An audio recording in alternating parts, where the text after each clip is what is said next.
In today's episode, what we're going to be doing is actually installing some of the noggins to go around the perimeter of the walls to give it that extra stability, and then also just finishing off clearing up all the gaps. What I've done effectively is I've already started the process, but what I did is I got my spirit level, I drew a line, made sure it was straight, drew a line across, and then as the nail gun has gone back, I'm going to have to nail these all by hand. So what I decided to do is just pilot drill holes in line with these levels, so I can push the screw in and then bang them into the wall, so it's nice and sturdy.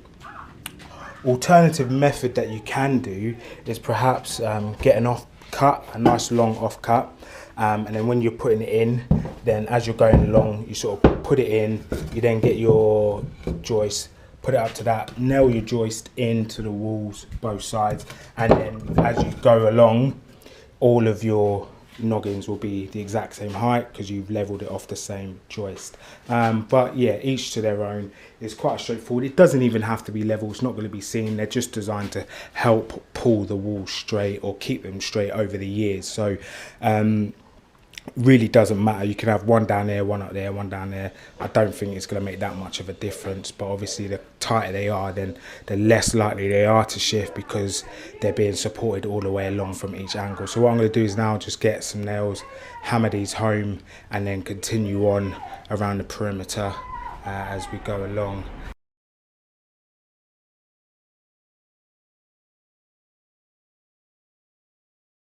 The insulation has arrived. 5 packs of rock wool, 4 50mm insulation, and then 11 30mm insulation. So the 30s are going in the walls, and then the 50s going in the ceiling, and then the rock wool is going in the walls and the ceiling. What we'll do is we'll get the ceilings done first.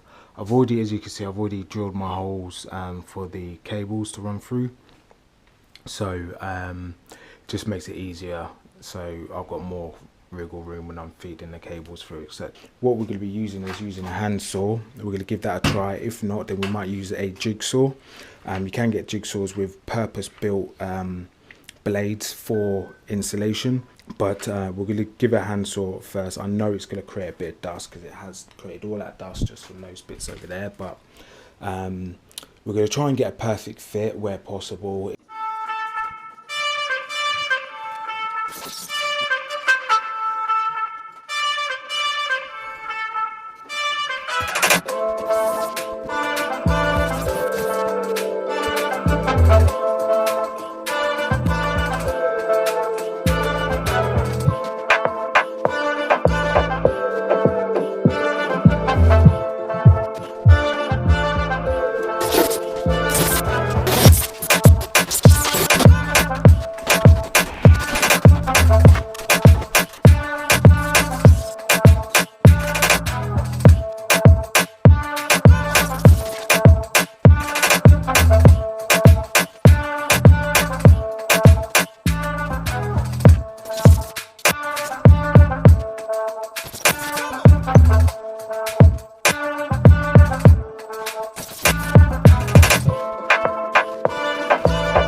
So we've got 30mm Kingspan, and then once we've done all of this, we'll put the rock wool in front. So this is 50mm rock wool, and that will go in every crevice by the floor. So yeah, we'll get this open up and start getting the back wall filled, and then we'll do it the next way. As I said, I've definitely found the easiest way is to do it in strips as opposed to trying to do it length ways. It's a bit of a nightmare, but much easier to do it in strips. So yeah, we'll see how we get on. Right, so we are continuing on.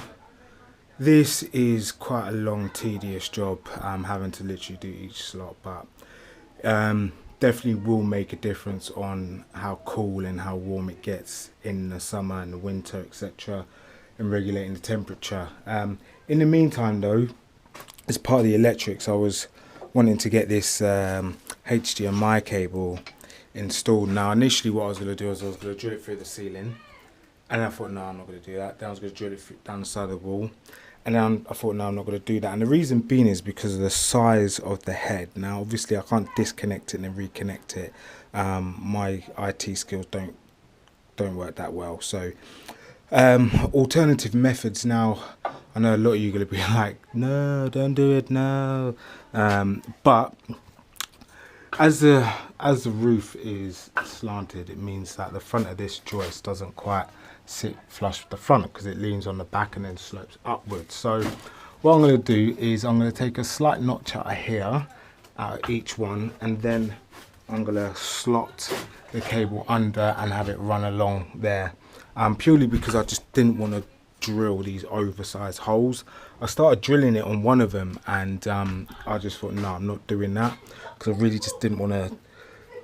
I didn't want to stress the integrity of the build and the roof. So obviously, the less I take out, the better. If I'm taking out a circle like that, you know, out of a joist or whatever, it's only having the whole structure will be at its weakest point, which will be that side and that side, which is obviously what I don't want to do, especially in the ceiling, because if I'm putting, like I say, I took a massive hole out just to feed a cable through, its weakest point is literally be a small section there and a small section at the top, which is just going to make it sag, more likely to sag. So I chose not to do that.